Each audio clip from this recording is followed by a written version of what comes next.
Good day, good people, and welcome to Real Chicks Rock Presents Real Discussions. I'm your host, Michelle Dawes, Birt, and I'm super excited. I know I'm trying to be chill. I don't even know why I'm trying to be that way. I'm typically like, hey, what's up, baby? What's going on? I know it's been a minute. It's been a minute since I've been here giving you a live show. Just a lot of things going on.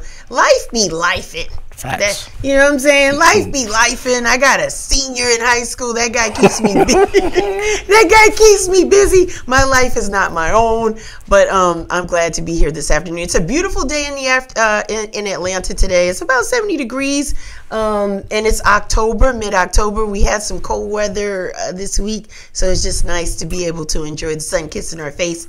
But I'm just I like my guests.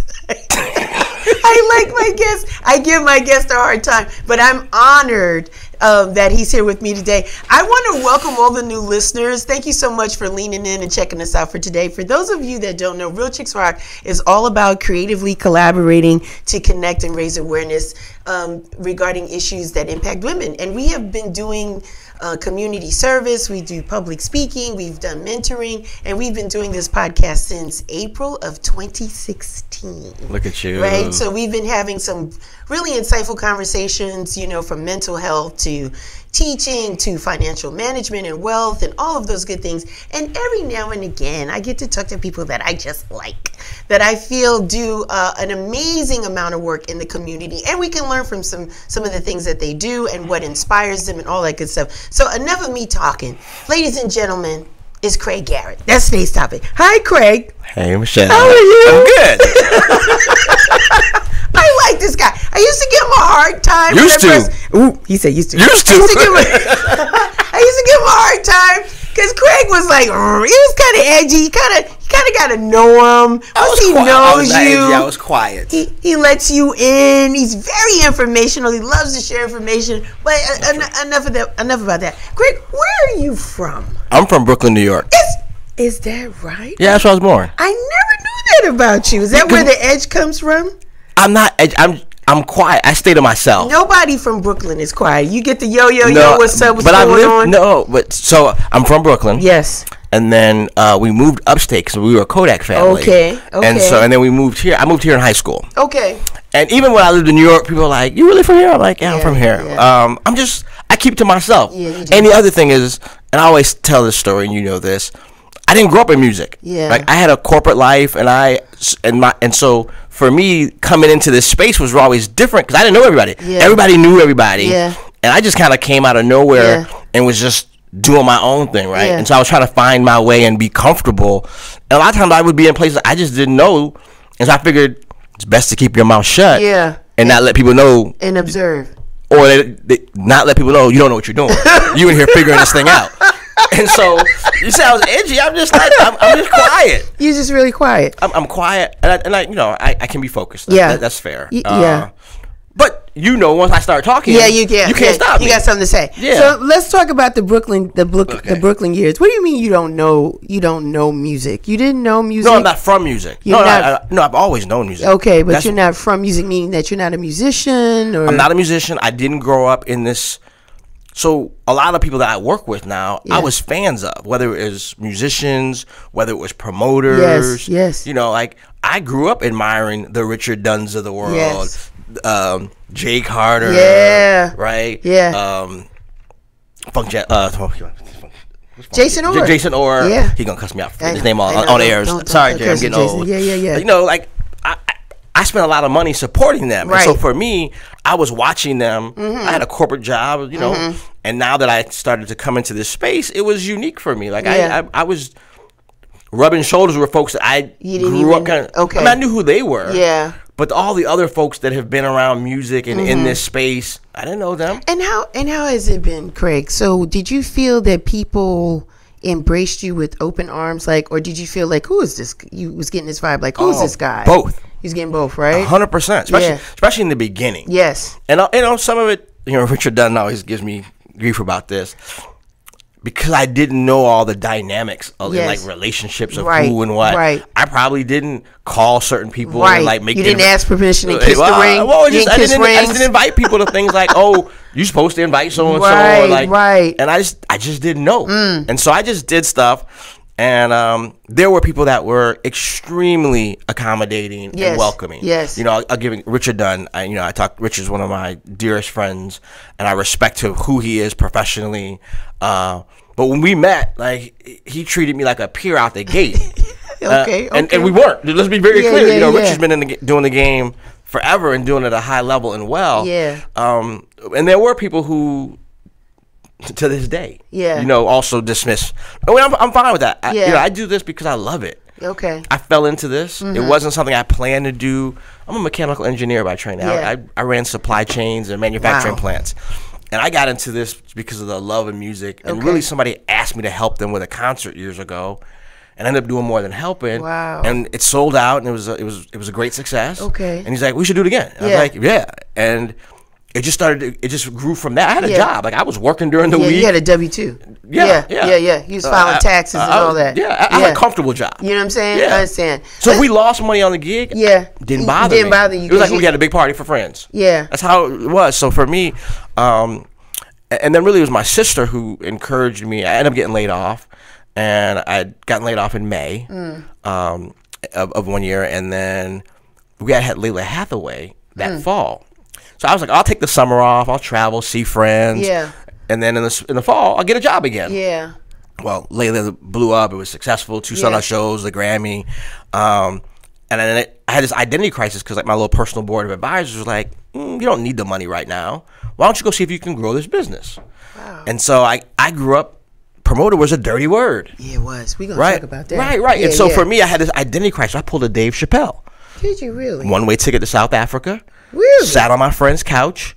I go every year, but I sat on my friend's couch for a month, and he has a chef, and he and I cooked together, and I traveled a little bit around. Yeah. And then one day I texted my sister. I was like, because we had dinner one night, and she said, "You should do it. You should do it." We went to it's not Mix, Houston's up on was it Windy Hill? Mm-hmm. We went to Houston before they closed that down. Yeah. So that was and so she was like, you should do it. Yeah. And I was like, I thought about it. So I was down there struggling with this identity crisis. Yeah. And I texted her one morning. I said, I'm going to do it. I'll be home tomorrow. Well, I'll start traveling home tomorrow. Okay. And then I flew back. That was right before Christmas. Yeah. And then I did the holiday. January 2nd, I went down to Bank of America down on Moreland Avenue. Opened, incorporated everything. Yeah. Started to open my bank account. And we've been rolling since. And what year was this, Craig? You remember Yes, I think that was 2013. Wow. Was when I did the whole identity crisis thing. Wow. And then I think it was 13. Don't quote me. And then 14. So that January of 14, I went and incorporated. A decade. So you've been doing it for about 10 years. Yeah. I want to go back to that first show, that first time when somebody said to you, help me do that show. Not trying to be funny, but why you? Were you in a position at that time of promoting and doing events? No. So it was a gentleman that I had known from my corporate life. He was the vice president of sales for a company that I worked at. Okay. I had seen him. He'd retired. I was the operations manager for the Southeast. I ran. It's not important. And don't be laughing at me. I ran into him at a concert. I saw him on stage at Incognito. Okay. He was the chair of the advisory board at WCLK. I saw him on stage, and I was like, oh. Fast forward a couple months, I saw him at 559. Or is it 595? Which one on North Avenue? 559. Yeah, 559. 595. 595. And so I saw him there, and we were just chit-chatting, caught up. Oh, I saw you. And he was like, hey, I need some youth on the board at WCLK. Why don't you come over to the board? So we're our first board meeting, and it was a fundraising meeting it's public radio. Yes. So they put on concerts. So everybody in the room's suggesting all these shows, and the team passed on this one artist. It was Foreign Exchange. I mean, there's no surprise. Anybody can go look it up, right? Oh, Foreign Exchange. Right? And so I looked at him, and I had known he had done a show before. I didn't know what size. I thought it was big. It wasn't. Okay. And so I said to him, you should do that show. He said, really? I was like, 100%, it'll sell out. I knew enough about Foreign Exchange, and they hadn't been here in a while. And I was like, it'll kill. He's like, you sure? I was like, yeah. He's like, well, let me help. So we did the show. It blew up, sold out. It was at Variety Playhouse. And, it, the show was, if you were there, you were there. The show was bananas. And then after the show, he was like, that's fun. We should do it again. And I was like, sure. And I was on the way for my job on the plane. I was flying up to Seattle at the time. And next thing you know, we did Jose James. And that was the year right after, I can't draw a blank. I don't think of the name of the album. But anyway, it came out. We had Brandon Williams open. We had Deborah Bond, all those folks singing with that. And the show was amazing, right? Sold out again. So now you're catching the bug, catching the fever. And then I've told the story before. I'll give you the short version. Somebody had reached out to my partners at the time and said, hey, we want to talk to Craig. We want him to do a show. And he's like, okay, well, what's up? He's like, Layla Hathaway. Now, mind you, this time, Layla should know us. Right. So he called me and said, hey, man, somebody called looking for you. They want to do a show. I was like, who? He said, Layla. I was like, whatever. Set up the meeting. So he called, set up a meeting. Anyway, we ended up doing a series of meetings with a friend of Layla. And at the end of every meeting, he called me like, yeah, they want to keep meeting. I was like, whatever. That was literally my question. I'm like, whatever, man. Set up the meeting. So after about 5 meetings, and ironically, the person who it was Monica Young. And if you know Monica Young, she just won an Oscar. Was it last year, year before, with I think Mark Cherry. Right. That's the friend that was calling, right? So small world. Anyway, I saw Monica not too long ago. She's looked great. Anyway, Monica wraps like our 4th meeting, and I'm just like, whatever. She's like, her attorney's gonna reach out to you, and I was like, whatever. Okay. So like 3 days later, I get an email, attorney Vaughn Gill, representing, and I was like, oh, y'all are serious. So all this time you didn't think this was on? Thought it was a scam. Really? Thought it was a scam. I mean, people always in this business claim this somebody's my girl or my boy. You've been there, right? And I ain't even doing it long, so I've seen it, and I'm not even really big in this, right? So I see it. So no, I didn't really believe it. Long story short, we went on, ended up doing 2 shows. It was the Lyve album. She ended up winning the Grammys for it. Nice. That night blew, and then it just became a convergence of things, right? When I booked the show, Layla didn't have an agent. She got an agent afterwards. That agent works with Shaka Khan, Robert Glasper, all these folks, and I had been talking. One of my friends who I knew just independently, also was a business manager and does business for artists. Yes, he was like, "Oh, you should meet my girl, Shaka Khan." Anyway, my first meeting with them, I was up in Minneapolis for a show at Paisley Park. Nice. In my personal life, and this is because just my personal life. This had nothing to do with that. Prince was having a show that night, and I had my first meeting with their agent, and it's just this conversation, and then it has grown from then. It's been I work hard, but I've been lucky. Like, I don't want anybody. I'm never gonna lie. I've been in the right place at times, right? And conversations and listen, gift of gab. If you don't ask, I always say, ask not, get not, and I believe that, and so. Sometimes so you just shoot your shot sometimes? I just shoot. Let's do a show. What do you say? That's the close. Sometimes it'll be like, I do shows. People go, oh, what do you do? And I'm like, oh, actually, I do shows. Or, for example, I was at a Recording Academy event recently, and I saw, I'm a new member. It's my first year. Yeah, new member. Beautiful. Yeah, and they had Teddy Swims. Excuse me, with that beautiful voice. Yes. And another gentleman, Ben Holst, great musician, recording engineer here in town. He and I have a great friendship. Good. And afterwards, he and I were just sitting there talking with John Good, who I know you know very well. And we were just sitting there, and Teddy was just walking around and greeting people. And so everybody's like, oh, let's just go say hi to him. And I was like, yeah. And I said to him, I was like, I have this project that I'm working on that I can't tell you the full details about yet. But I was like, I'll tell you offline. And then I said to him, to Ben, I was like, yeah, I'm not going to say anything to Teddy. He's like, you should. And so I started talking to Teddy. Really nice guy. Yes. Never met him before. Just a nice, down-to-earth, from here, from Conyers. And then he asked me, well, what do you do? I told him, he said, oh, that's interesting. I said, well, I wasn't going to tell you this, but I have this idea that I'm working on. And he was like, oh, man, I love that. Give me your phone. He says, give me your phone. Yes, he put his number in your phone. He put his number. He said, text me. Yeah. And I'll connect you with my team. I would love to do that. Isn't that awesome? So I text him. He didn't respond right away. And I was kind of like, maybe he gave everybody the Google Voice number. Whatever. Everybody, the club, you get the ladies, you got the club number, right? So. That Google Voice saves lives, man. I'm telling you, I have Google numbers. That's the answer. But go on. And so he didn't respond right away. And, I get it. He went from a couple years ago playing center stage to 2 nights at Wembley Stadium. He was talking about he's going right, and so he's blowing up. So I didn't think anything of it. I just kind of was like dismissed it, and then something just said text him. Yeah. Again. I just texted him like, hey man, I hope you're doing well, whatever. Probably within 30 seconds he hit me back. He's like, man, I'm sorry. I meant to hit send on the last text. Boom. Gave me the contact information. That's what's up. No, it doesn't mean that it's gonna come to fruition. Yes. Had I not said anything, would have never. Yeah. I wouldn't even have the chance to have the conversation.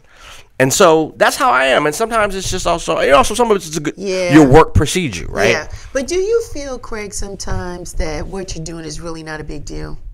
Do you feel like at the end of the day, you're like 100%. Anybody can do because people are blowing you up. Like people are like, yo, you gotta talk to this guy. Craig's really great. He's great to work with. He's a man of his word. Blah blah blah. And you're like, right? Do you feel that way sometimes? I do. Yeah. I mean, for me, because there are bigger problems in the world than music, right? There are people that are starving out here. There are people that don't have homelessness. Yeah. We're dealing with issues with reproductive rights, or just rights in general, right? Everything. And at the end of the day, yes, there's a lot of money to be made in music, and it's the one only thing that connects us like music, or as well as music, is food. Yeah. Right? There's nothing like that connector of music.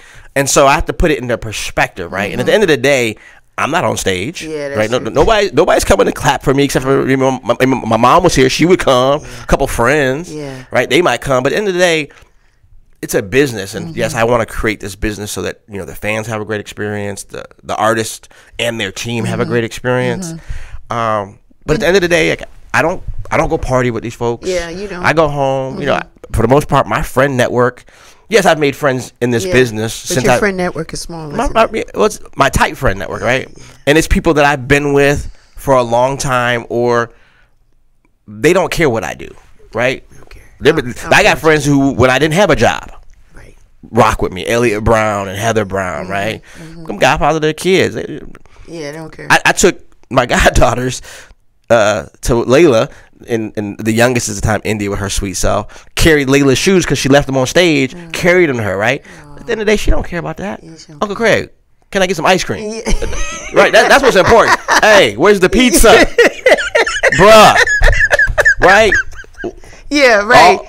So somebody sing, that was cool. That was nice. Can we go now? Uncle Craig, can we leave? Right. Can we hit Dave and Buster's? Yeah, let me ask you this, because you said this, there's money to be made in music. Do you really believe, though, that because things have changed, right? Absolutely. Craig, in the 10 years, congratulations for you being able to have a brand and a presence in this market. Thank you. And survive COVID, right? Because we gotta count the COVID years, and you're still here. And it seems like we're gonna talk about. Seems like you put the foot on the gas. Like you are out here doing some things. So do you really feel that you could still make money today? Because things have changed. Things are digital. Yeah. We're streaming. We got these social media platforms.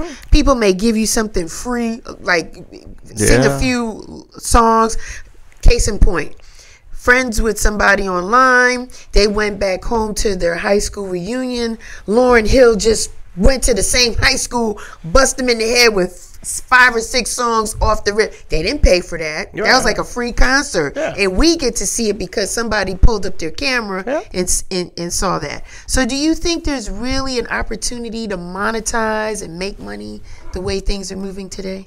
Absolutely. Okay. There's money to be made, right? Money's always being made. The question is who's making the money, right? Okay. And so it's different now, right? It's the music business, the entertainment business has always been a hard, at times often grimy, and I'm not even talking about like what we're dealing with now, just like just bad business deals, right? And so I think there's depending on where you play in the supply chain or the food chain, right? Don't laugh at me. You got is never gonna leave. It's always. Well, I'm saying, like, for me, I don't I don't operate in publishing, right? I don't write music. Yes. I don't deal in that space. I don't deal in sync, right? Those things are very technical, and that's not for the space. I have a very unique space in which I have a very finite space in which I occupy. Okay.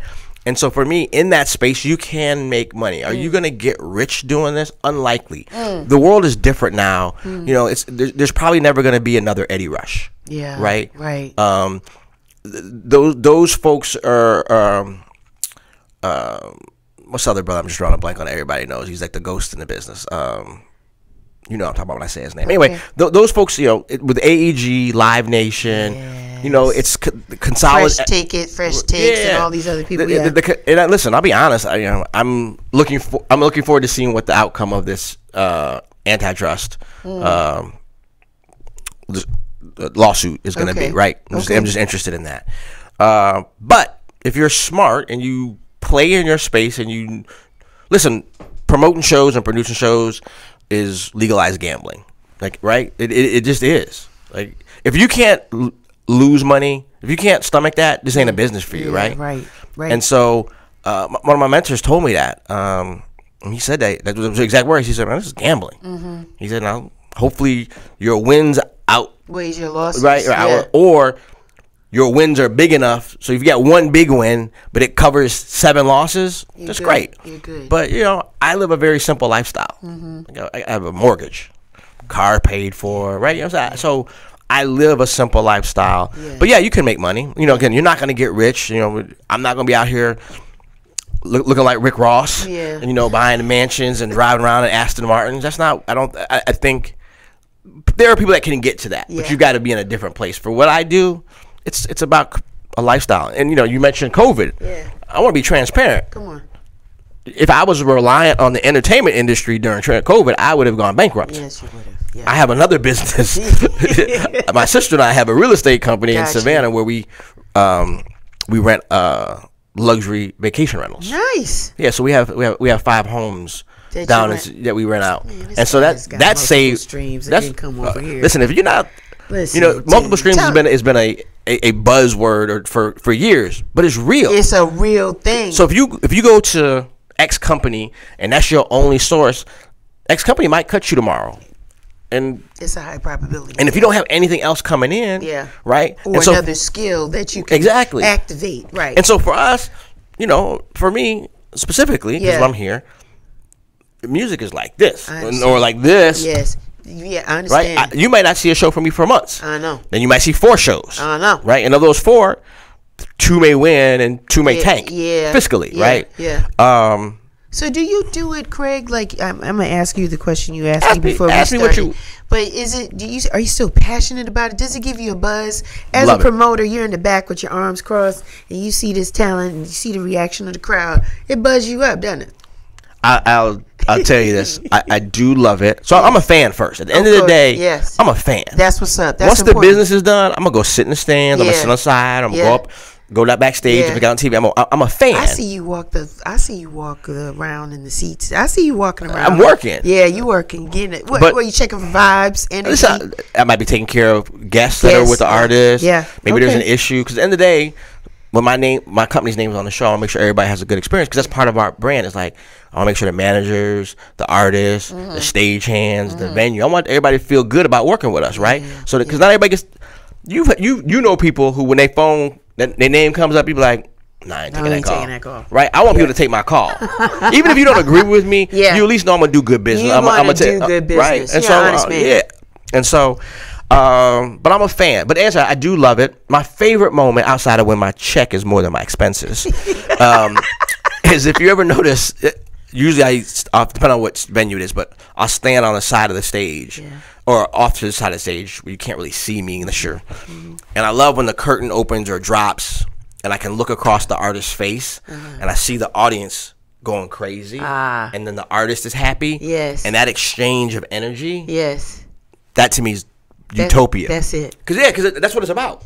The money's important, right? I got to pay my bills, but music is a connector in like nothing else.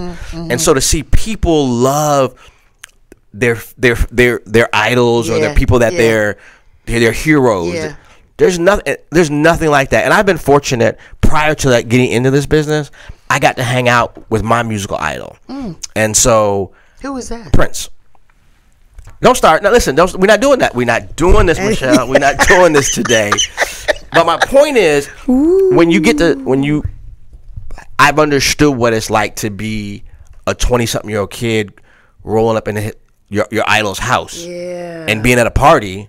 And when I say a party, like a dance party, he had a DJ in there and everybody just dancing. Yeah. No drug. He didn't drink or drug. So we just dancing, just having a good time. Having a good time. Or then he'll be like, "Hey, I want to go play." And then next thing you know, the band's on stage and there's 7 of us. Right? I pinch myself when I think about those stories and those experiences that I had as a kid to get to go see, in my opinion, the greatest musician of all time. Right? And so for me, I understand when I see somebody 70 or 17 get the chance to meet their artist, right? Either in a meet and greet or, and I know you're going to get to it, so I'm going to go ahead and get it out the way. So when we did Andre 3000, the residency, right? I know you're going to do it, so I'm just going to go ahead and get it out the way. I'm trying to steal my thunder, Because I know you're going to try to get me. Ladies and gentlemen, Craig Garrett. Yeah, go on and say it, yeah. So out of there was a great opportunity, and it was, I shot my shot a couple years ago. Okay. And we'll come back to that later. Anyway, there was a moment when we got to the last night when we moved over to center stage, and Dre comes in, and there's a little boy outside with his mom, and this little boy has these little flute instruments that he's gotten from some other country. Dre gets out the car, and I didn't see how it happened because I was walking, and next thing I know, I hear commotions. I turn, I see Dre because he's got the red hat, and so he comes up the driveway of the loading dock. And so now I have that panic moment because I'm like, what's going on? Because this ain't what we're supposed to be doing right now. Yeah. And I look, and this little boy this kid can't be more than 7, 8. Okay. He might be 9. I don't know. He's a little kid. Right. And the light, the joy for him to be able to hand somebody who he looks up to this thing and say, listen, this is important to me, and I think it's going to be important to you. That exchange, to me, that's worth it. Wow. Inspiring some little kid. That kid might be that moment might inspire him to be a musician or go do something great. That to me is what it's all about. And most people, Craig, you find when they do their stories, you're absolutely right. They'll say, I had this moment. Yeah. Because you're telling me about your Prince moment. For him, it'll be Andre 3000. But most people are like, my mom took me to see, or my dad took me to see. And, I used to hear them play their music all the time. So then to meet them, I was like, oh, my God, this is something I really want to do. So that's an amazing thing. Do you feel that Atlanta is cliquish? You're playing dirty today. Yeah, I'm not, because you said you can handle any question, so come with it. Yeah, so yeah, absolutely. Yeah, it's cliquish. Does it have a right to be cliquish? That's my thing, because to me, Atlanta is a city, but when you come from a big city like me, I'm Bronx, old damn New York, and there's Chicago, and there's LA, and there's even Miami, they'll say Atlanta's a big town. Yeah, that's bullshit. Oh, I'm sorry. Can I say that? You already said it, but that's fine. I'm sorry. So is it really a city, and do we have cliques here? Look how Atlanta influences everything. You can't be a little town and influence the world the way we do. Joyner. That's Bam. Good brother, man. I've got to know him. He's a great guy. Good brother. Outside of the good work, just a good brother to talk to. I enjoy talking to him. Yeah, and so love what he's doing. No, so for me, Atlanta is a city. Period. Right. Okay.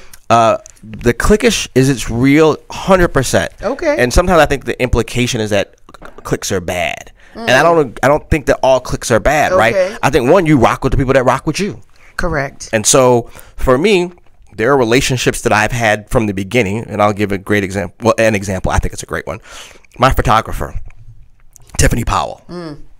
Tiffany Powell McDonald Powell. And I knew her personally. Yeah. Had nothing to do with this for years. And when I first started doing shows, I would reach out to some photographers to come shoot my shows. Yeah. And they blow me off.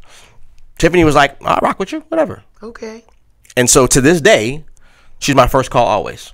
Wow. I don't care how big the show is. Yeah, I call Tiffany. Tiffany has carte blanche with me. If she wants the show, it's hers. No questions asked. Yeah. And I tell anybody that because in the beginning. Yeah. And so she's part of my clique. Yeah. So I'm sure there's some people who are like, oh, he always uses. Yeah. I do, because back in the day, she had your back. Right. And I think other people, there's musicians who grew up with their homeboys, and like and now they stars, and they rock with them, right? You know, people talk about old Atlanta. That's real. Yeah. You know, I don't think cliques are necessarily a bad thing. I think it's life. Everybody works with who they work with, right? Now, that doesn't mean you should shun everybody and block everybody out. But I think at the end of the day,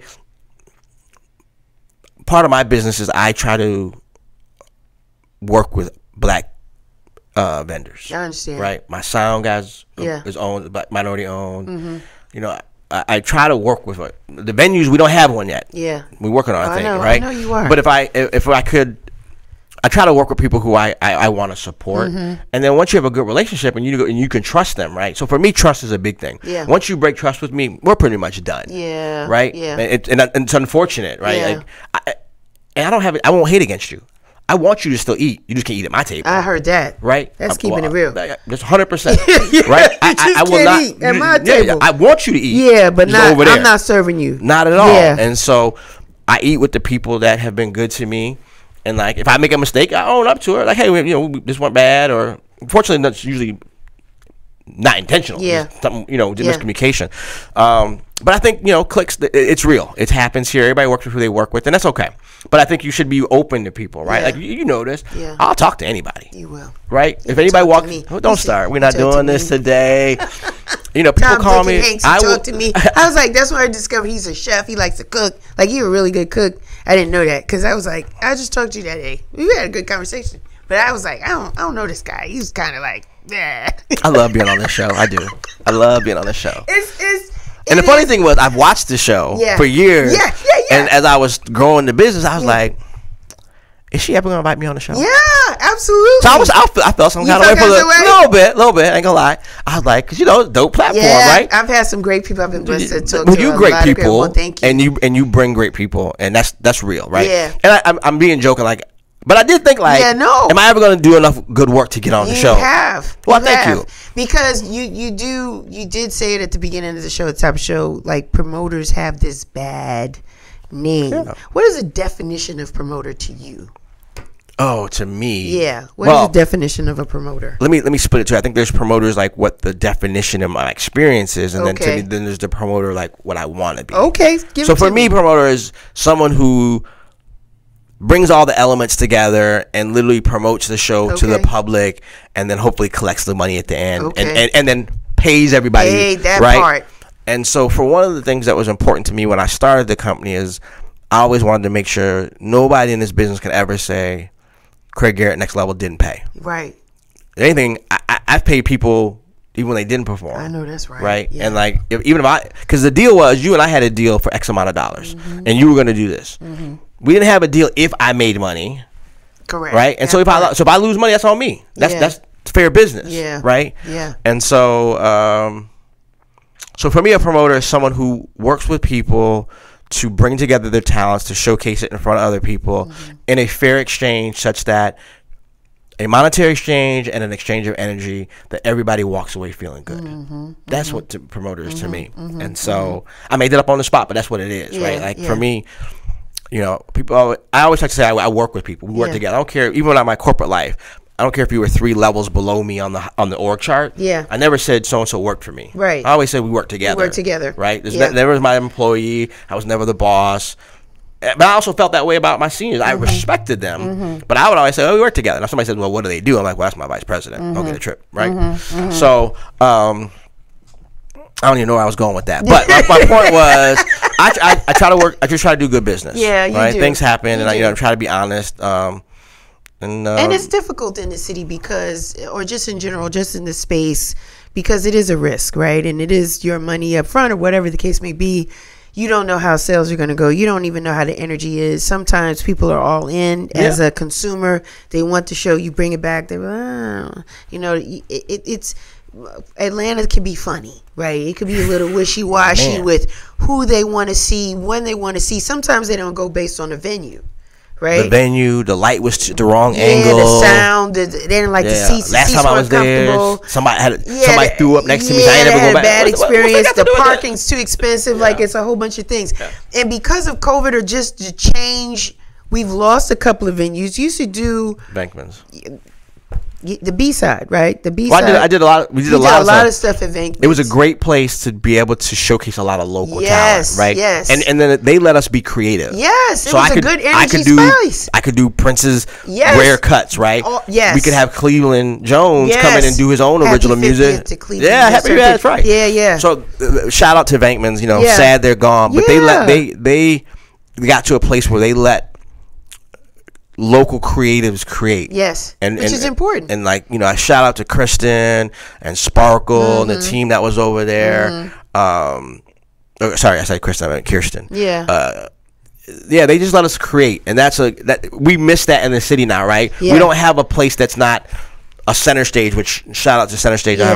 Fortunately, most of the venues in town I have at a minimum a solid relationship with. Most of my relationships are good. The people that run Center Stage, Rival Entertainment, love them, and they have been good to me over the years. 0 Mile, the folks that own Variety, and the Eastern, and the small spot over on the west side. I don't know what's going on. Maybe it's jet lag, but anyway. Oh my God, it's a great spot. But the thing is, let me bring this, Craig, because one thing I like about you is that you have a attitude of perseverance, right? I know that it's not always been easy to be accepted. It's not always about acceptance, but just crack a door so I can get a toe in, and then I'll take it from here. Atlanta has always been a city that I felt like we are able to do things here that we might not have been able to do back home. Like, I don't think I could do any of this in New York. They'd be like, who? And that's 5 boroughs big. Like, they are not checking for me. The fact that you could come and do shows, the fact that you can get a name, the fact that you could touch artists at arm's length, sit down, break bread, have a cup of coffee or drink some wine. Absolutely. Like, it just, the atmosphere in Atlanta has been good. It has its ups and its downs. I feel that some people feel you wasn't here in the beginning when we built this. That's true. The structure. True. Get out of here with that. You got to figure it out. I'm not letting you get in on this. And then there's some, to your point, that is like, come on in. Let me show you how it is. Are you going to be able to pay that forward? Do you have some people in your wheelhouse that you're kind of? And I will. Not to toot my own horn, but absolutely. Because I come from a place, I don't believe in gatekeeping. I don't believe in, I believe in sharing. Part of the reason I got to where I am in some places, I would just give people advice. Or I would, how Kari and I got tight. Yeah. Kari, that's my music. I like Kari. You know how I got cool with them? I went to a show at his studio. The show was, I think, at 8. I got there at 7:15. They weren't set up. And I was like, what are y'all doing? Right. So I went and started putting up the drum kit and started. I swear you could call Carl right now. He'll tell you that. Him and Dawes. Yeah, I was like, what do y'all like? The show's in 45 minutes. Well, I know who they are, but they don't know me. So I started setting up. I just like setting up. We get, and we think of Steve's now. Yeah. And so that's how it happened for me, just showing up, supporting, going. And so to your question, so like back to Richard Dunn. Richard Dunn is teaching at Georgia State now. Awesome. He's teaching a music production, and it's a music related course. Every chance, anytime he calls me, I say yes. And I go talk to not only do I go talk to his students, I'll tell his students whatever they want. Pull out my laptop, we'll go over numbers. I even had all of his students come, not all of his students, I gave an opportunity to all of his students to come be interns at the residency that we did with Andro 3000. And several of them took us up on it. And a couple of them, one shout out to Amari, a sweet young lady. She was a senior at the time. She made the most of the opportunity. So she did what she was supposed to do, but when she had a lot of downtime, instead of just sitting in the corner or getting on her phone, whatever, she got up and she went and sat in the mixing booth with Andre's sound engineer. So every time I turn around, she's learning. She's learning. She's asking him questions. She's learning. Darcy Khan, one of the best there is, right? She's over there learning. I'm sneaking pictures of her, sending it to her professor, Richard Dunn, like, your student is doing her thing. right? And because of that, I had a show a couple weeks ago with Cat Pack, which was the offshoot of Moonchild, Amber's Amber's side project. I wanted to go. Why did you call me? Anyway, let me tell a story. So I called her. So there was an issue with the merch seller. They didn't have somebody. That experience, I remember her. I called her. I said, are you working? She's like, no. I said, come work for them. And then at the end of the night, I introduced her to everybody, told the whole band her story. And my point is I want you to know there are young folks in these cities, right? And they called me once. Their tour manager, they did the Moonchild did a show, I think, in Nashville. And they called and they said, hey, do you have a sound engineer that you recommend? Absolutely. Mike McGowan. I said, call Mike McGowan. Mike McGowan's my guy. And my thing is, like, everybody can win. There's enough for everybody to eat. Yeah. Right? And so if people want to interview, call me. If you need somebody to do interviews on your people, call me. I love to interview the folks. Yeah, I'm just putting that out. So, like you've never put that out before. But okay, go ahead. Go. I understand the people gotta see. I'm putting that out there. Yeah, I want to moderate. I want to interview people. Yeah. What is your best show, Craig? Best show ever that you've done? Next Level Entertainment. It's your best show. Oh, that is tough. For those that don't know, my name is Michelle Dawes. Yes, Michelle Dawes. Yes, they say I ask the tough questions. What's your best? That's a great question. Yes. So I think they all. I'm gonna give you 3 because that's tough. Thank you. What's your top 3 best shows ever you feel that you've done? Great. Okay, so one of them was when I rolled out the B-sides for Prince at Bankman's. I thought so. And we played something. When people came up afterwards, like, I never thought I'd hear that played live. And like, that's because most people play the hits, right? And I you're almost never gonna hear Purple Rain in our shows. Like, I am vehemently against it. Did you at least do Lonely Christmas? Because to me, that's of course. Thank you. All right, I love you. Yeah, so we do stuff like we go in, right? I know. And so that's one of them. I have to give acknowledgement to that first Layla show. That was a pivotal moment. Yes. And a lot of work. I have to say that the Jeezy show with the symphony when I created Classically Ours, that was a moment and then a flash that it just was a special moment for in this city, and to be a part of that and have a hand in how that played out was special. To see people from all over in black tie come to see this convergence of trap music and symphonic or orchestral orchestral moments. We had the mayor of Birmingham came over, executives. I got people flying, people calling, I gotta get tickets. I'm like, listen, there's only like 1,900 seats in here. So it is what it is. So those were fun. So what's your worst? Oh, you are out of pocket. Yeah, I am. Give me. Can you worst in what terms? Business wise, the relationship, the performance? Because there's a lot. Like, there's always something that goes wrong, right? The truck breaks down. Some gear breaks down. Sometimes the artist is terrible to deal with. Knock on wood, I've had less of that because in a stupid way, I started the company saying I would only work with artists that I wanted to work with. Okay. And I've done a pretty good job of that. Okay. I try to put on music that I enjoy. Okay. Because it's hard to get behind something that you don't believe in. Understood. Right. And so let me change the question a little bit then, because we want to protect the innocent, right? We don't really want the guilty. The guilty. We don't want to call names out. Yeah, no. But did you ever have a show that was so absolutely whatever that you said from this point forward I'm gonna do things differently? Yes. Okay. So there's a couple shows and a couple experiences. Okay. One show, there's an artist who is if I say that, well, you'll be able to figure it out. Yeah, don't say it. Yeah, no. A superstar. Okay. I'm good. Yeah. The money's, it's not worth it. Yeah, understood. Your piece. Okay. My piece, right? And I wish them well. All money's not good money. A lot of money's not good money. Dang.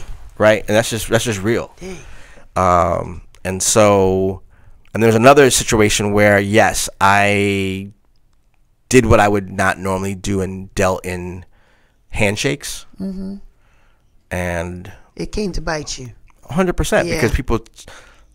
Got amnesia. They didn't remember. They didn't say that. And they got amnesia. Yeah. But the funny thing is, if you know anything about Craig Garrett, I document everything. Yeah. I send everything in an email. Yes. Right. Yes. So no.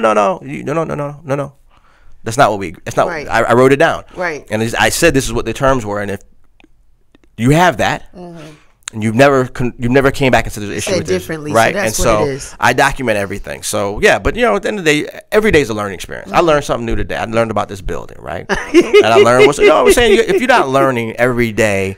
And again, it doesn't have to be some monumental, life changing. But if you're not getting better every day, and every show I learn something, right? Whether it's like, hey, how could I have done this better? How could I have made this more efficient? How could I have communicated better with someone to get a better result for them or for me?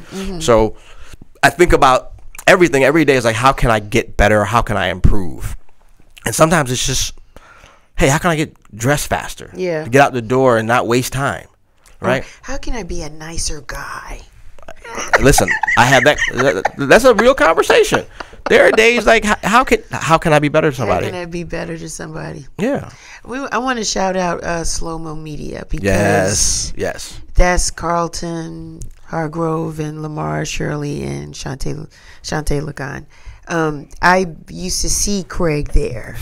And I came one time when you was actually being interviewed. It was almost like one time a guest wasn't able to come. They were sick. Oh yeah. And Craig was kind of in the building. They was like, we'll just talk to Craig because you always had stuff going on. You used to walk around with flyers.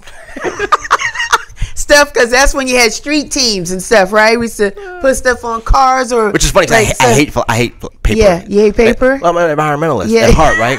I'm a big scuba diver. I see what you see what's going on. So I hate. I don't like it. I don't know, but go ahead. That's your story. Keep going. Yeah. But so that's how I kind of knew him. I was like, man, this is an interesting guy. He's always doing stuff. He's got shows going on.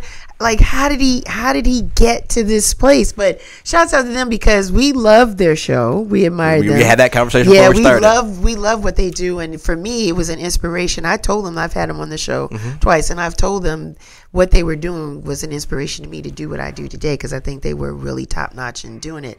But they talked to the underground artists and the local artists and had such appreciation for living. I thought it was just honorable to have you there because that's what you were doing. You were really shining the light on people that maybe we didn't know. Maybe we heard the song but didn't know the artist. Oh, wow, the whole LP is dope. I mean, this is a great thing. So you're doing some great things, Craig. Well, thank you. But I want to make 2 points on that. Sure. One, they did great work, and a good portion of my success would not happen without them, right? Nice but more importantly, they are great people. They're great people. Carlton lives on the corner from me. I love him and his family. Bonnie and Lamar's wife. I love them. Me like too. they've come and they become a part of my family. Yeah. And Shantae, she doesn't live far from me either. They are great people that did great work. Yes. And so they're part of those people that I will always rock with because they gave me an opportunity early in my career to say, hey, you're doing some stuff that seems cool, or we're working with artists that we've, like you said, we may have known a little about, but you're bringing them to town. And so for me, they're part of my clique, right? Yeah. I didn't get a chance to see them last night at Stevie Wonder, but I'm texting back and forth with Bonnie and Lamaris, trying to figure out how do we get together, right? But it was a pact in there. Yeah. And so thank you. But people like that are part of why I was able to do what I was able to do. And that show is great, and I miss it. And if you guys can bring it back, please do. You keep asking for you to bring it back. We will come. We'll put money on it. But it was a great show. It was a great show. Man. And so, yes. But thank you. And again, I do this because I love it. I'm a fan first. Yes, you are. And I just happen to run it like my corporate life. And that, I think, at times made me stand out to the professionals in this business. There were agents who were like, I sent them everything they needed in the first message. They didn't have to come ask me for anything else. Because that's how I was trained in my corporate life is, if my boss has to keep asking me for parts of the business, I'm not going to be his employee very long, right? So I know what I need to provide. I'm a spreadsheet guy. I'm going to give you the numbers. Here's the contract. Here's everything that we agreed to. I send it to you. You're not having to ask me for things, right? And so I just operated in different. People would say that. They're like, you're not from this business, are you? And I was like, I'm not. Yeah, because some of these deals were done on napkins. You know, handshakes, napkins, word of mouth, text messages. Just not used to the professionalism or the accuracy of the deal, the terms of it, a contract, what, like, people are not, you know, you my man, you my boy, whatever, that should be good enough. No, because it's a business. 100%. And really, as Black people, we really are trying to elevate the game, right? And really be at the tables and having these conversations with people that don't look like us but got that bag. So we're trying to get, like, because we're a talented vessel. Like, we got all this talent. And so we got to stop being the mom and pop, like, small, like, really, like, come on, sit up straight, you know, articulate. Because this is what it is. And so, I understand. It's just it has some challenges here in Atlanta, but you've been able to maneuver and really, again, next level entertainment. Next Level is on a lot of stuff. What's next for Next Level? Because so that Andre 3000. Are we doing this? Yeah, a little bit. Okay, go on. Go ahead, Craig. Go ahead. This is so your hour. It's not. My hour's almost up. So back to the shot thing. Yes. You said this before today, so I'm gonna tell the story. Okay. I knew Andre personally. Just he's like family. We'll just leave it there. Okay. Right. And so he and I have never talked business in the 20-something years I've known him. Wow. Never have talked business. And we have a running joke. One time he came over for a cookout with the family, and my family was from out of town. We were kind of harassing him, like, you know, whatever. And so once he kind of got through the gauntlet, he sat next to me, and you could see that look of relief. And so we're chit-chatting, and all of a sudden I just said to him, I said, hey, by the way, I got this demo I want you to hear. And his face went ghostly. I was like, gotcha.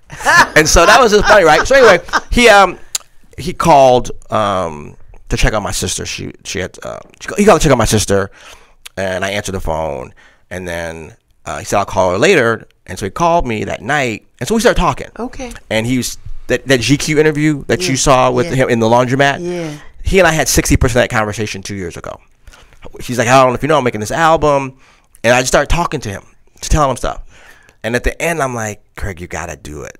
And I said, Dre, you know, we don't ever talk business. I said, I think you should do residencies and do small spaces. I think it'll be great. He's like, because, you know, and he's talked about this. Is not. He's like, you know, he wasn't sure how it was going to be received. Yeah. And I said to him, people are going to love it. They're going to be talking about this in schools and universities at some point, right?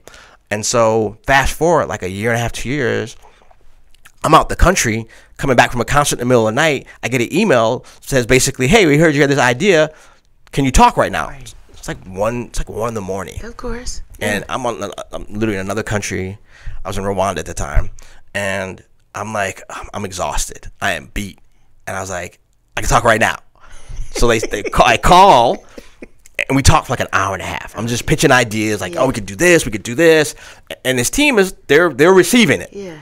And they're like, well, how soon can you get us an offer? Now it's like 2:33 in the morning. I am in trouble. Yeah. And I was like, give me 40 minutes. Woo! I'm putting it on. Like, come on. And shout out to his team. His team was very intentional about working with independent, smaller promoters. Yes, right. yes. Let's be clear. They were very intentional. If you look, you know, there's some that they were not, but they were intentional in different cities and different markets. And so it was a great opportunity for me. But yes, I sent it in, and I remember hitting send, and I just laid back in the bed like, did I just embarrass myself? Did I just blow up the deal? Right. And I woke up, I went to sleep, woke up the next morning, and then probably like 4 or 5 days later, I get an email like, hey, let's tighten this up. And so it was a great opportunity. Thank you for everyone that has supported and came out, and the words of encouragement. Because, you know, I knew about it for months, but I couldn't say anything because you kept harassing me. Like, what you got, Craig? And I'm like, I can't tell you, but it's coming. He's always asking me, and I ain't got nothing. She lying. He's the man. No, whatever. Anyway, so I know we're running out of time, but that was a great time. And so I know you have more questions. So I don't know. What was the question you asked me? Listen. Let me just, for those that can see me, I had questions. He already answered all the questions. I didn't have to look at them. But my question was, what's next for Next Level? But before, But before that. Oh, and by the way, it's a minor. We're Next Level Events. I know everybody says entertainment, but we're Next Level Events. Next Level Events. Because I was doing events when I first started, and a young lady named Kizzy, who I met on a dive boat in Belize. I'm a big diver. You know this. She was British, but she lived in New York, and she kept me and my friend Henry Hips, who I traveled the world with, and we would dive and do all this adventure stuff. And every time we were talking about it, and she was like, man, that's real next level. And I said, and she, after like 3 days, it just kept ringing in my head. And I was like, if I ever start a company, I'm going to call it Next Level. And she's like, you should absolutely do that. Because the stuff that y'all, and she was talking about our travel, not our business. Well, some of the business that Henry's on. He used to work for Bill Gates. He was senior program officer for him. But anyway, good friend of mine, smart brother, doing his thing, just bought a farm. And anyway, good brother. Used to live here, went to Georgia Tech. Anyway, This guy. so that's how the company name came about. Yeah. Because it was our travels. Yeah. I'm sleeping on the side of volcanoes, doing adventure stuff. Because that's what I do, right? Like swimming with sharks. I know people think you a black man, you crazy. But anyway. You just automatically answered. I didn't even have to. I know where you're going. So I'm going to save you time. And I know you're going to give me grief when this is over. Listen, we're halfway crooks together for Got That on Vinyl with DJ Lamar's. First Mondays of the month, you're going to give me harassment. So I'm just going to get it out the way, right? I'm taking the Dave Letterman approach. Yeah, okay. I'm gonna tell the bad news before they do tell it, right? I'm gonna mess up your surprise. Yes, I did it. It was my crime. I took that girl out. Yes. Oh my gosh. So before you tell me what's next for Next Level, I wanted to ask you, you do come up with great ideas. Where do they come from? This creativity, where does it come from? Do you want to know the truth? Yeah. Me sitting alone, either on a plane or in my house. I have a balcony off my bedroom over my front yard. And that's when the weather is nice. I wake up and I go out there and I'm there all day. My neighbor's a doctor. And when he leaves in the morning, sometimes he'll see me. And when he comes home, he'll like, did you move? I'm like, I think I went to the bathroom today. But I spend a lot of time alone. I really do. And so some of it's just things that I think of, like what I want to see. Because why? Because I'm a fan first. I'm a fan. I love music. I love seeing. Like, I wish I was a musician. Like, I love watching musicians create on the spot. To me, that is magic to me, right? And I wish I had that gift. So this is my way to be as close to it without, not being a musician and being able to support them too, right? Yeah. I enjoy being able to put money in the pockets of musicians, and not just musicians, whether it's somebody, a runner, whether it's a stagehand, I enjoy being able to put money in people's pockets, right? Because you got something beautiful at Buteco once a month. Thank you. That's gorgeous. It's fun. It's fun. You coming next month? Yeah, I'm coming. All right. You go ahead and shout it out. Can you plug it out? Because you got some people in there. Yeah. So we do this thing called the Jam. It was really my birthday party last year. Last year was my birthday party, and I just got the musicians together, and I had a feeling that they were going to enjoy it. And after, I was like, it was a vibe. And I said, you guys, we should do this. And they're like, yeah, absolutely. So it's called the Jam. It's a group of killer musicians. Based here in Atlanta. And actors. And I'm going to get to that. He's a musician too. Yes, he is. He's very good. He's very talented. And very good. They just come together. It's not an open mic jam. It's just 7 brothers coming together.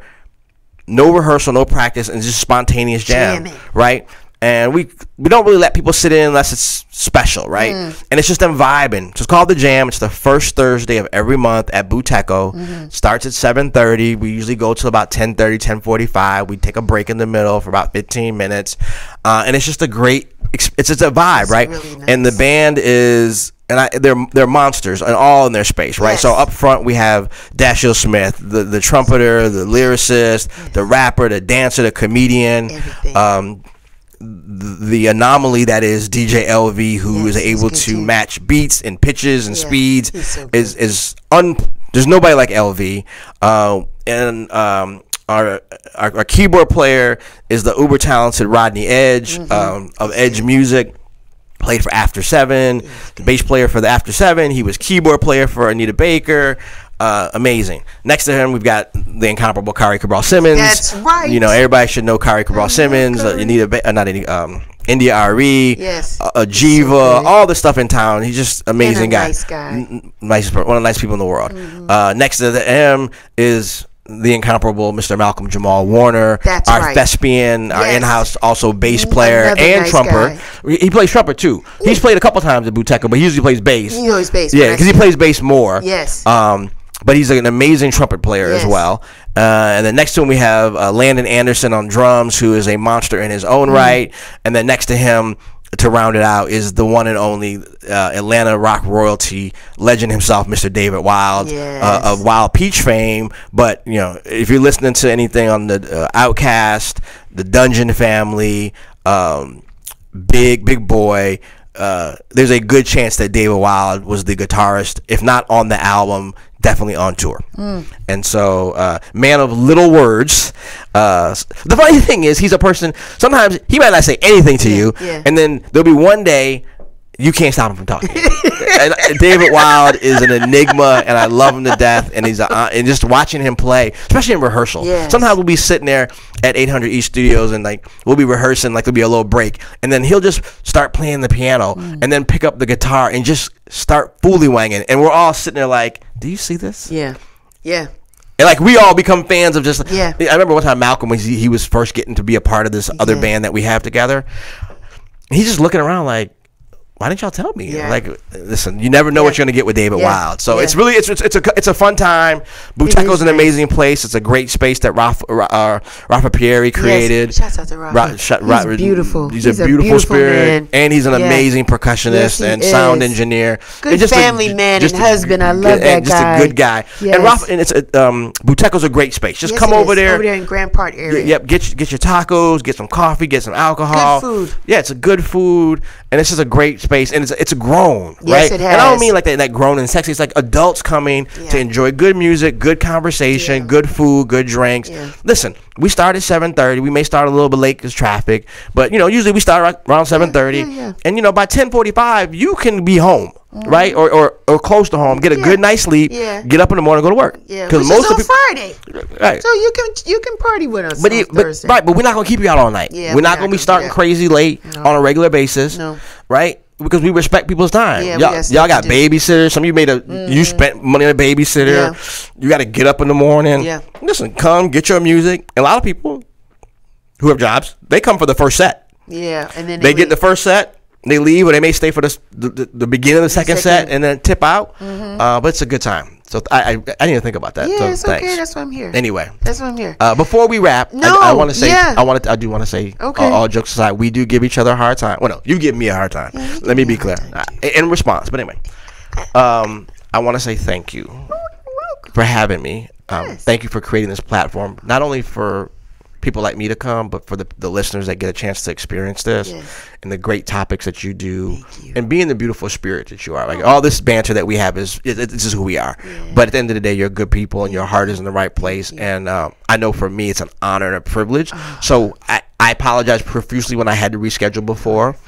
And I appreciate you being willing to have me back, especially when I canceled last minute on you. Basically, it was like 4 days before. It's okay. And thank you for giving me the grace to be able to.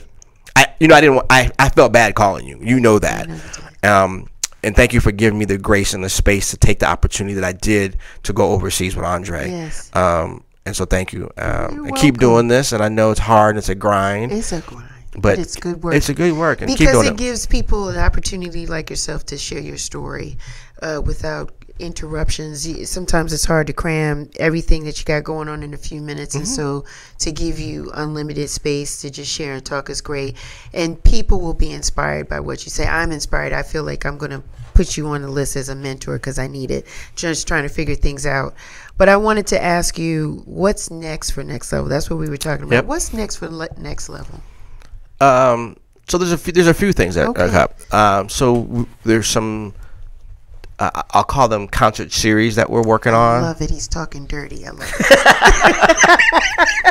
Oh, I don't like you some days. He's talking real filthy. Concert series. I love it. I'm going to get my money together. So we're looking at some ideas, and I don't want to. You can't really say. And we're early enough that it could still fall apart. I understand. Right? I understand. But we're working on some stuff. There's good things. And there's a whole nother side of the business that most people don't know. We have a yacht charter business. I did not know that. Yeah, so we take people. We do everything from small custom yachts with 46 feet with a captain and a chef for a week. We'll cruise through the British Virgin Islands. Next year we've got a 175-foot big yacht, TV big yacht. We're cruising on the Med and through Croatia. That's beautiful. And then beautiful. we just I think we're sold out for the one trip we're going to the Maldives in 2026. We're doing a 7 days, and that yacht is really special because it has an onboard spa. Nice. And so as part of the package, we were able to include And there's stuff that I don't tell people because every trip is their surprises. Yes. But yeah, there's a spa, there's diving, and we're going to be cruising around the Maldives, which is really great. And so, yeah, and so we have to be right now. Our main places that we do open trips, and then we also do for private clients as well. And that was born out of my love of the water, and I like to do these things, right? And people are like, oh, well, can I come do it with you? And it's a lot of work. And then I was like, I'm doing all this work for free. We're gonna monetize this. I don't get over. So I have like our group friends that we travel, and then I have private clients that come and we charter for them. So the team is really that's been a fun. It's a small niche business, right? It's more of a, we do a few trips a year. But the British Virgin Islands is one of our main places. Like that one's really unique because we take smaller yachts, they're catamaran yachts, 4 cabins, 8 people max, plus the chef. And then the captain. Come on. And it's nothing like being on the British Virgin Islands. Is absolutely beautiful, right? So there's that. We've got some things that we're growing there. We've got some health and wellness initiatives that we're working on. These are still early stages because I think we were going earlier. This business is still evolving. It is harder, right?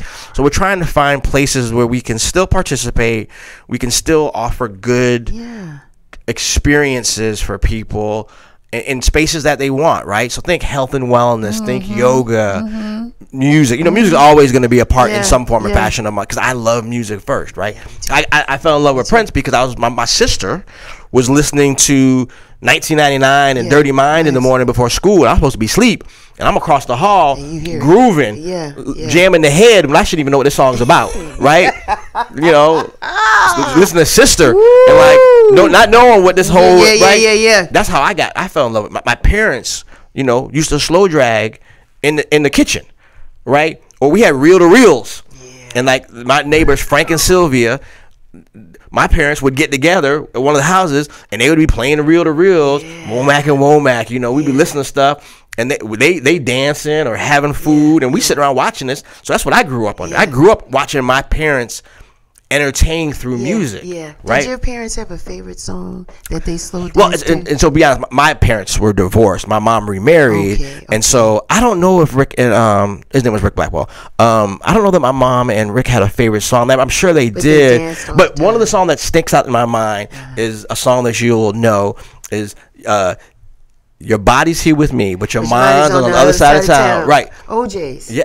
Listen. Dragging Me Around. Yeah. Come on. That song. Watching them slow drag to that. It just sticks out in my mind. And there's no other better person than Eddie LeVert to sing that song. And so I don't know how we got on there, but I grew up in music. I grew up around music, and so for me, music. While I am a scientist and I'm an engineer, I'm very logical to a fault.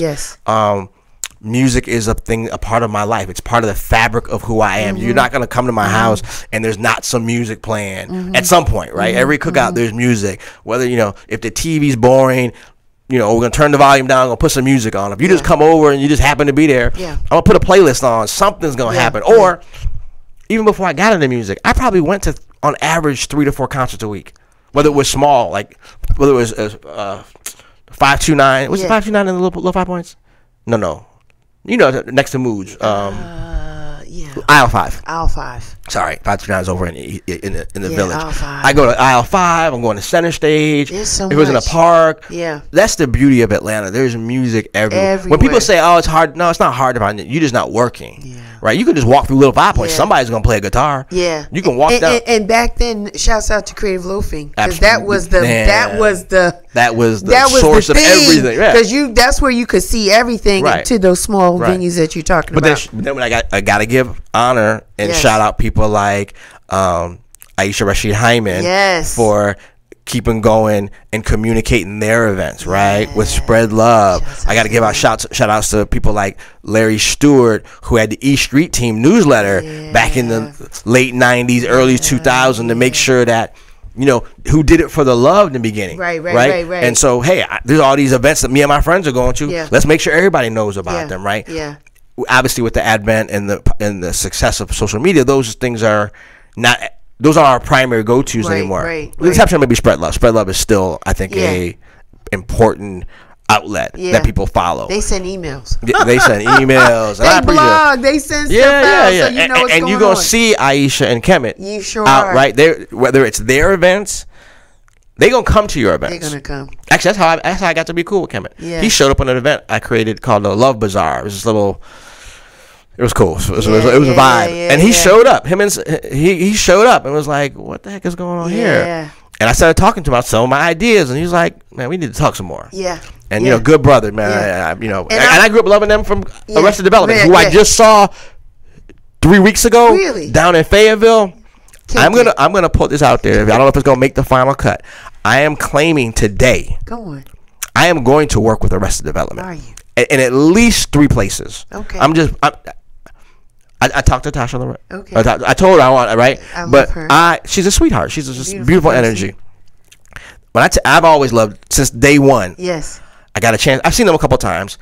That show, they killed it. Yeah. And that show, I was blown away. Yeah.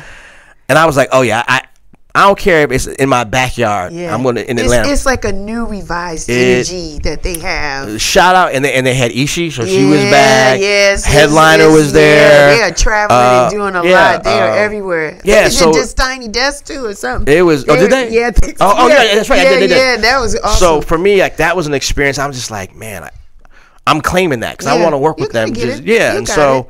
You're a good guy. You're gonna get it. Well, thank you. I wanna shout out DJ Kemet because his music is part of my intro. Yeah.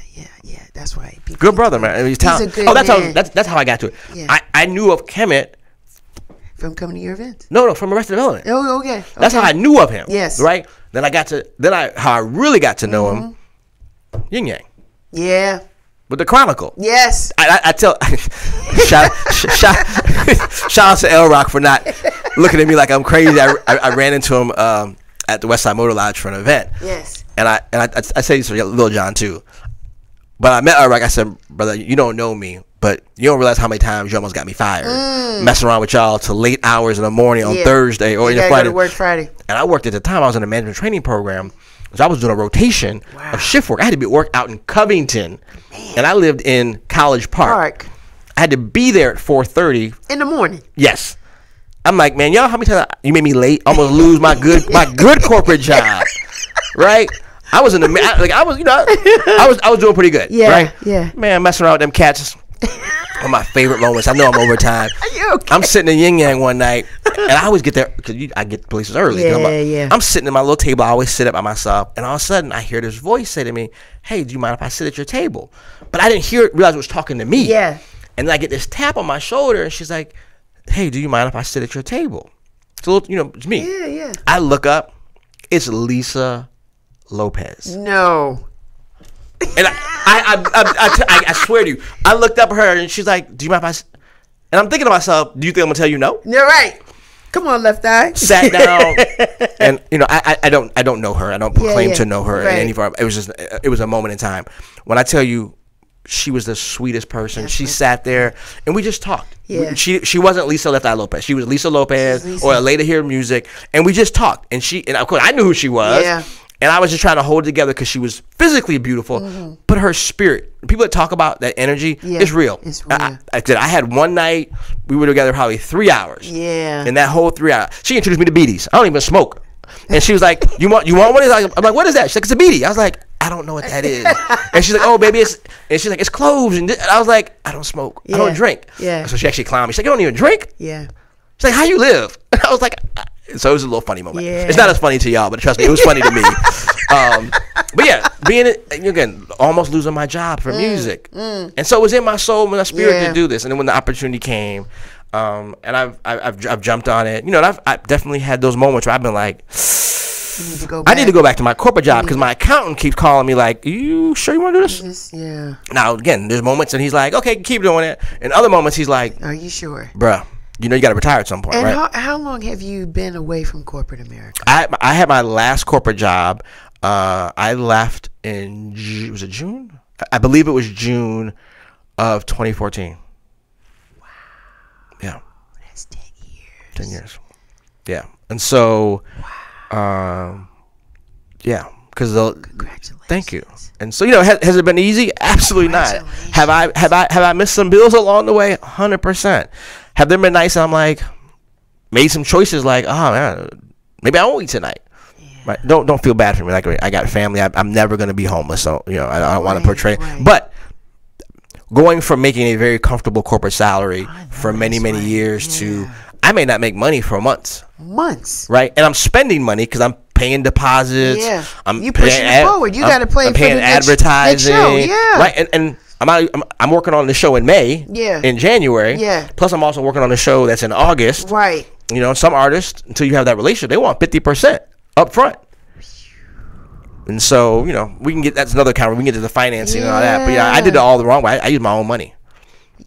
I think you could teach a master class. You ever thought about teaching a business course or just promotion? Yeah, I think there's better people to do it, but absolutely. I mean, because you have a lot to contribute to the. Oh, thank you. Yeah, I have thought about it. I do go speak when people come. Yeah, absolutely. And I've been on some podcasts to talk about the finances of it. Absolutely, because we're talking about the money piece. There are people that have been doing this way longer and way better than me, who I think. If they ask me, I'd say yes, but I'll be honest. I'm like, I think there's somebody better that have been doing it. Say that, Craig. You always gonna say no, but listen, you're a good guy. listen, good. listen. It would be disrespectful for me to say Richard Dunn and I are comparable in what we do. I understand. That's disrespect to that man. That man has worked with Kanye West. Yeah. These boys he can take me in the rooms that I couldn't imagine getting into. And while we do the same things at times, it's a disrespect for me to say to equate that he and I are on the same level. I understand. And so I'm honest with people. That's all right? Yeah. Hey, I'm happy to come share what I want. But if you want somebody who's even better than I am, this is the person that you should call. I understand. Because again, I don't. The shine doesn't have to be on me. Like, everybody can eat. I know. And you're going to learn a lot. I learn every time I call him my E.F. Hutton. Because when Richard talks, I listen. You listen. Right? And Richard will cuss me out. I may not like what he says all the time, but I can learn from him. Let me ask you this. Why haven't you given up with the ups and downs and the ins and outs, ebbs and flows? I don't give up. That's just my nature. You're not a quitter. Well, because I don't want to go back to corporate world, right? Okay. I don't want. The money was like, you know, and I created this career, and yes, there's that aspect of it, but I don't want to go back. You know, people always say, don't have a plan B. Yeah. Well, I have a plan B. It's my real estate, right? It's right, and so fortunately, that's somewhat passive. But I love it, and there are times I can see it, right? I can see how, even though when I have those valleys when I'm like, I got to get out of this. This doesn't make any sense. Something happens, and it's like an opportunity comes up or an idea that I happen to share with somebody, and they're like, hey, why don't you come over here? Let's talk about that. And let me partner with you, or let me put you in a room to make sure that you can get this done. And I just, you know, I don't want to look back. I don't want to have any regrets. I got you. That's how I live my life. Yeah, you know, I'll jump on a plane. Somebody be like, hey, here's this happening in this country. I'll jump on a plane and go. And right. And there's some drawbacks to that, but I enjoy life, and I don't want to be one of those people that's on my deathbed saying, I wish I had. Last question. Yes. An artist you'd like to work with or a show you'd like to do that you've not done yet. Can you share that or give us an idea of who that would be? 100%. Yeah. So I'll give you the quick, long answer. I mean, my ideal show was always I wanted to work with Prince, and you know, having known him personally, and you know, again, we never talked business because I wasn't in it when. That's not gonna happen. I would love to work with New Edition for many reasons. One, they're New Edition. Wow. Two, they are. My sister is a ridiculous diehard any for life, right? Like those last two, I think she probably went to more than half the dates. Like every time I turn around, she's like, "Oh yeah, we're going here. I got tickets." And I'm like, I had to tell her I'm not going anymore. So literally, like she's like, "Oh, I got tickets," and like she organized groups. I'm like, I gotta work. Don't they have a residency now in Vegas? They did I think 4 nights. Right? Yeah. And so I think New Edition is probably like, you know, everybody. Oh, you know who I would love to work with? Carlos Santana. Really? So at the end of the day, I'm a guitar fan. Okay. I hate to call it black rock, but like black rock guitar. Yeah. Shout out to Tommy Martin, one of the greatest guitarists in the world. Who, if you don't know who he is, look him up. Yeah. He's a genius on that guitar, walking jukebox. I love Carlos Santana. And when I just went and saw him in Red Rocks. I saw him here in Atlanta. Ooh, Red Rocks is beautiful. Man, Red Rocks is the business. Ooh. I would love to work with Carlos just because of what he represents. and I love his music. So that would be, and I'd like to create something different, not just promote a show. I mean, I would do that too. Don't get it twisted. So I'm not, universe, please bring me that. Yes. But I would like to create something really unique with him, right? Or just, even just one night, like just him and a guitar at Bankman's. Like that'd have been saucy. Yeah. That'd have been awesome. They would have torn that building down. What are you talking about? Man, them tickets would have been $5 million. Yes, because we got to get him. Yeah. He's been around a long time. It's a good question. Unfortunately, a lot of people that I really, really want to work with, have transitioned on. But I'm sure there's some young people. I've had the opportunity to work with Jared Lawson, who is an amazing talent. I was able to manage him for a little while, but just a beautiful soul and beautiful music. Leela James. Really? Love her. And I mean that in a most respectful way. Yes. She's beautiful. Like, she's a gorgeous woman.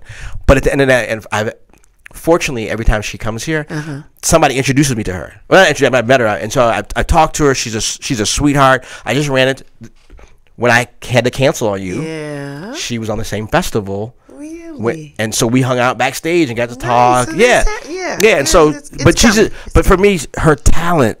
She was writing this deep, evolved, complex music, but lyrically when she was like 23.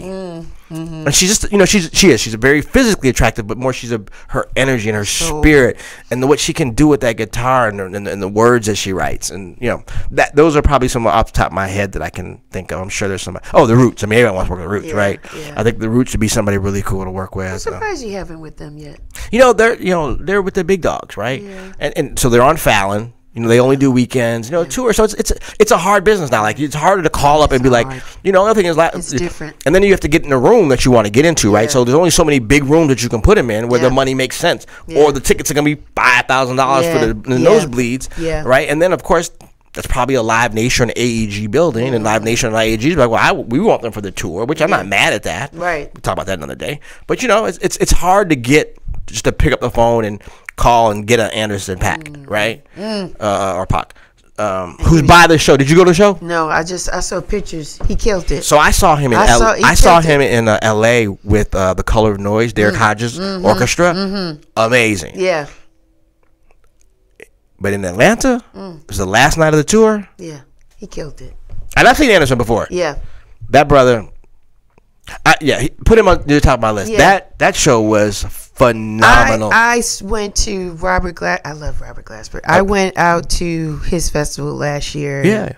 In Napa Valley. Beautiful. Pac was on the list. Anderson, and it was okay. I was surprised because I thought he was gonna rip it. He did a lot of talking. Was very loungy. I think that's the vibe that they were trying to maybe create out there for him. But everybody else was like, "I'm taking no prisoners." Oh, okay. Everybody else came with it, so I was like, I don't really understand. Right. So maybe in a different venue setting, he's gonna be boom, boom, boom, boom, boom. I've never seen him not kill it. Yeah, I've seen him at the Coca-Cola Roxy. I've seen them. I've seen a few places. I saw him at the Hollywood Bowl. By the way, I've never been there before. So you went? It's beautiful. No. And I didn't realize how big it was. Yeah, it looks big. I've seen pictures where Debbie Allen is way in the back dancing with her husband. I'm like, this thing is huge. I had great seats, and I was still not close. It was good. But I hope that you get to see Anderson .Paak again because his show is. I've never seen him not kill. But that Atlanta show, because it was the last night of tour, so I think he said, "I'm giving it all." And he left nothing. Nothing. I saw pictures and videos. I was like, "Wow, that brother is. He's good. He's no. He's great. He's great. And he lived here for a while. He had a house here. I don't think he lives here anymore. And he loves what he does. You feel the energy. He's smiling. He's happy. That's why his show is great. He's smiling, he's happy, he's doing it, he's bringing it. And what I love about it, he's doing it with his boys. Yeah. He has rocked with the Free Nationals since the beginning. And he puts them on and he gives them they've opened for him before. I love that about him. So that's his clique. And I'm not mad at him for not putting he put his people on. They've been with him since day one. Yeah. Or before. Yeah. Cliques are not a bad thing. Anyway, we're 24 minutes over. Y'all know how half is gonna get cut. It's okay. Cliques are not a bad thing. You just gotta use them right, absolutely. I'm for them. So anyway. You were worth the extra minutes. You got girth, man. You see, this was worth your time. I've been, trying to get. I got it. It's all about timing, Craig. It's all about timing. Listen, I'm glad. You know there were a couple what I'm moments I was like, I'm gonna get on Real Chick. I'm gonna get on Real Chick Rock one day. I'm gonna hustle. I'm gonna get on there. You've made huge, significant contributions to the culture and the community, because you're bringing these type of shows and live acts, promoting whatever you want to do and call it however you want to. You've done it, and you've got a really nice footprint. When people look back and see what you've done, we can't sneeze at it. It's been good work. And you got more in you. Because for those that can see you, you're a good-looking guy. I say that all that, nice. Respectfully, don't call HR on me.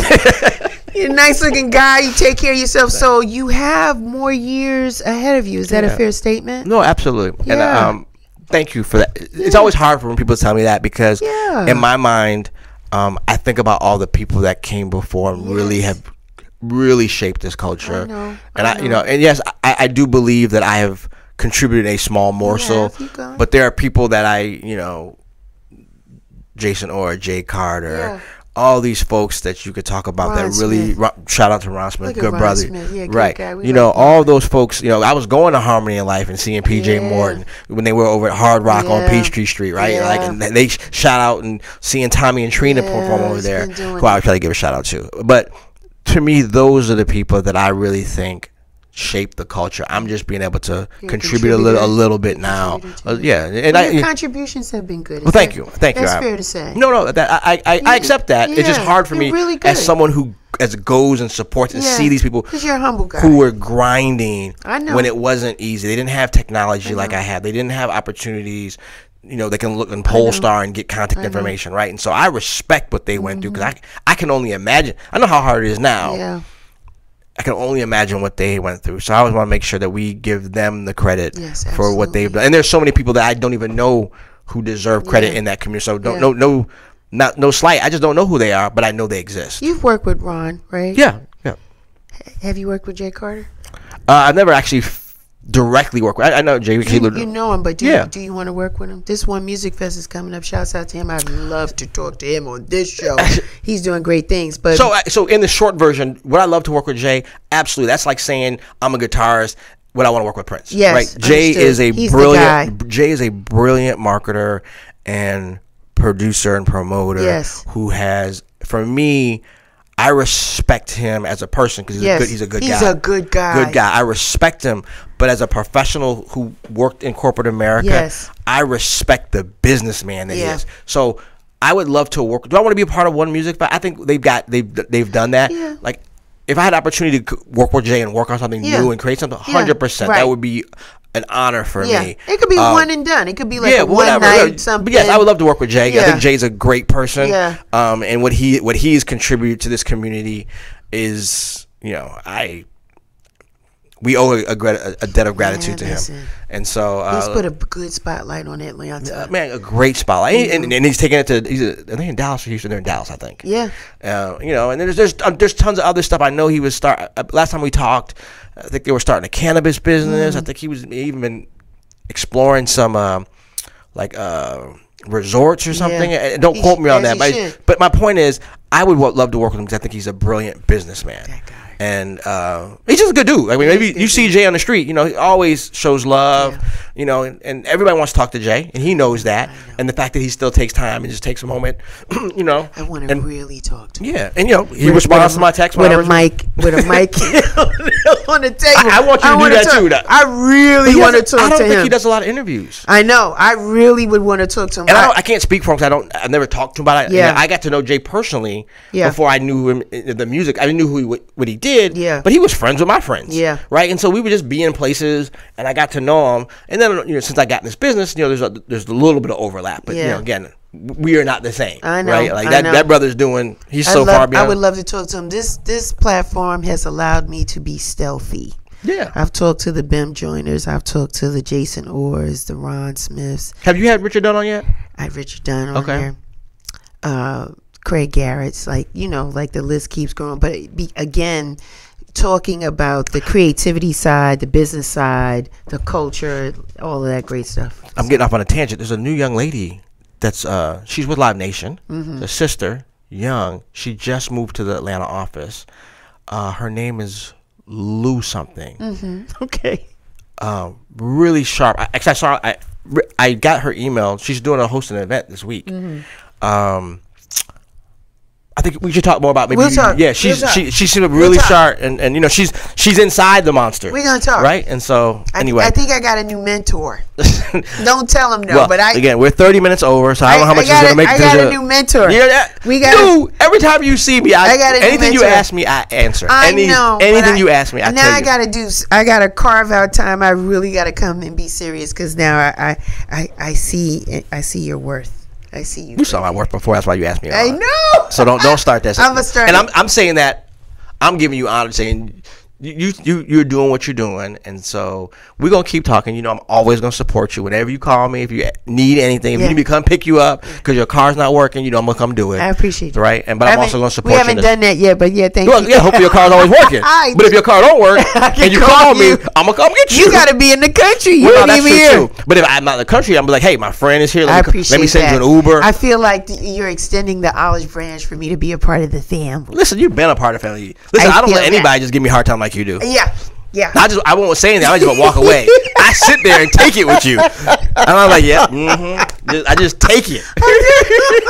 Craig, you're a good guy. Listen, you're absolutely right. This was very good. I enjoyed it. I knew it was going to be fun because we always have a good time together. And you're doing great things here. Thank you. I appreciate you. Thanks for having me. I wish you nothing more but continued success in everything that you do. Thank you. I feel the same about you. But here's what I'll tell everybody. What's that? If I don't have another drop of success, I've had a great life. That's how and to be honest, if I drop dead tomorrow, I've had a great life. I've experienced things, and so I am grateful. Even when I have bad days, I'm grateful. You are grateful. And I'm grateful for you and having me here and the opportunity to work and be a part of people. And we all have bad days, but at the end of the day, you got to think about it. If you woke up, you're in a good place. Oh man, listen, listen. I can't even say much after that. Listen, you guys know me. I'm Real Chicks Rock. I'm everywhere.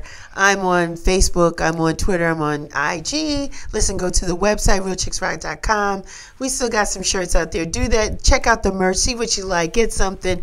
But more importantly, let me leave you with this. I love Frankie Crocker.